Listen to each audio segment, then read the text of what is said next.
Hey guys, this video is all about Chiang Mai. The Chiang Mai is kind of the unofficial capital of the north. When I was planning my trip to Thailand, all that I knew about Chiang Mai was it was basically the adventure capital of Thailand. It has a much cheaper cost of living than Bangkok. You'll find that things like food and accommodation, massages, etc. are a lot cheaper, but you might end up spending the same amount of money if you choose to do like all the different tours and activities. And so here are a few of the different things that you might get up to whilst you're in Chiang Mai. Trekking is a lot of fun, but don't forget to bring your swimwear because you also get to do whitewater rafting and bamboo rafting as well. Make sure you have a good pair of walking sandals.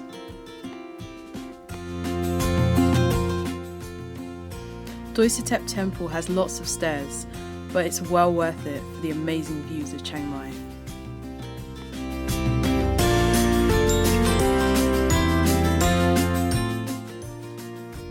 The 3D Art Museum is so much fun. You can take pictures in lots of different sets.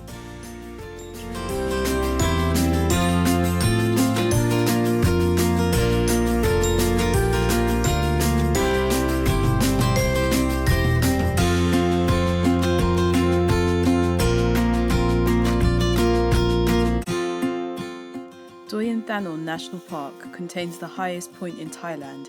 It also has amazing waterfalls and views.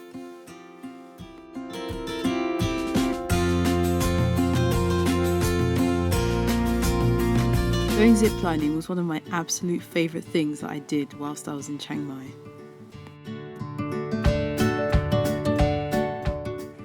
By the way, when you go ziplining, they'll say that you'll be doing abseiling as part of the ziplining course.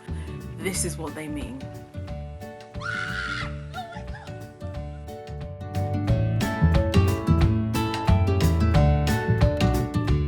Like Bangkok, Chiang Mai has lots and lots of amazing markets. There's a night bazaar which I went to several times. Like, it's one of the best places to buy souvenirs. You might actually want to buy your souvenirs here and mail them home because it has like some amazing stuff there. There's also the Saturday walking market and the Sunday walking market. They're both pretty good, so definitely check those out. So from Bangkok, the easiest ways to get there, if you're short on time, you'd be better off taking a plane. You could also take a sleeper bus. This is about 12 to 14 hours, and I'd recommend checking how reputable the bus company is before you book. I opted for the sleeper train and I travelled in the second class, which was actually pretty good. I had my own bed, there was a nice curtain and everything. You could also opt for first class, and there you would have your own room and everything. If you go in third class, you're going to be sitting on a wooden pew for a good 13-14 hours.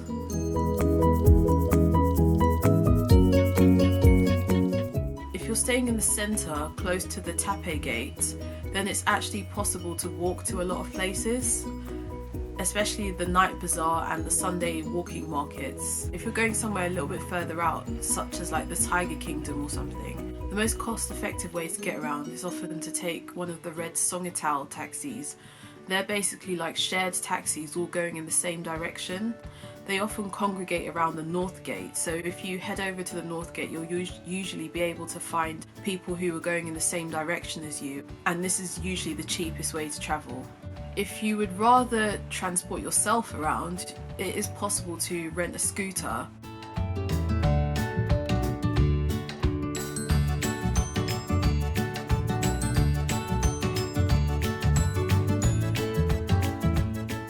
Often, if you stay at a hostel or a hotel, they will have a tour desk, so you will be able to actually just book the tours through them. So after Chiang Mai, I moved on to a small town called Pai, which is about 3 to 4 hours north of Chiang Mai by road. Pai is a very laid-back place, but there's actually a lot to do and see in Pai. I wasn't confident with riding a scooter, so I decided to do a day tour of Pai, and these are the things I saw.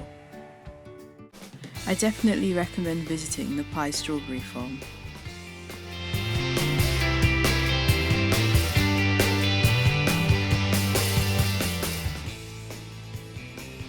Bathe in the hot springs and even boil some eggs.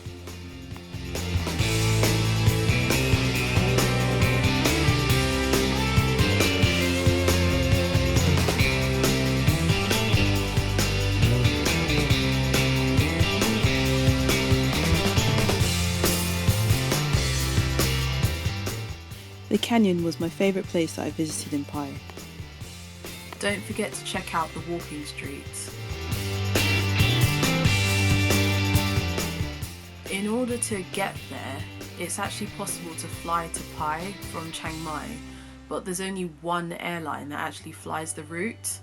They use a really small 10-seater plane that flies through the mountains. Yeah, so I wasn't really keen on that. I opted to go by minibus, and this takes about 3 to 4 hours. If you suffer from motion sickness, make sure you're well prepared because the road to Pai is really windy.